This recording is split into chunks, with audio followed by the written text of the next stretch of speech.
The ultimate first thing is just enjoy being engaged for a hot minute. I think we all forget that part and we jump straight into lists and what to do. So just enjoy being engaged, even if it's like a weekend.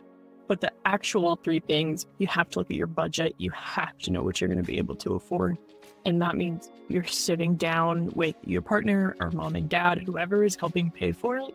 And you're all laying out very clear lines of how much everybody's willing to put in, because that's going to be, at the end of the day, that is what's the important thing. Guest lists, you have to know how many people you want to invite, and that has to match the budget. So you can't have a $5,000 budget with 350 guests. It just doesn't, the math does not work. And then I always like to say like a general time frame, general location, what time of year you're thinking, whether it's a Christmas wedding or middle of June. So those are pretty much the big three, and they all work together.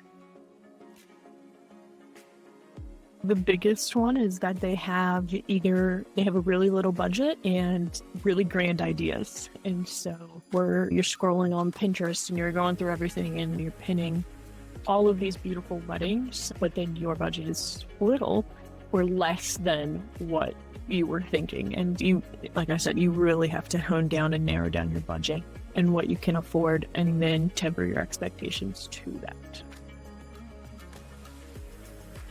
Be realistic.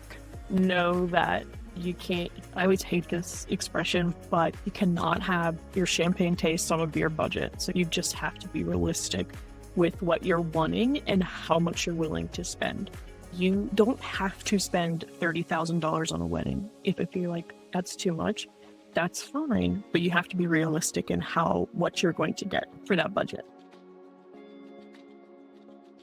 I think the two biggest things are we're customizable. It's not a cookie cutter package when you come in. So we can help gear you towards different venues. And we have a lot of venues at various price points. So we can help you gear those to what you're looking for, guest count, budget, things like that. But then we have experts, to help you navigate that.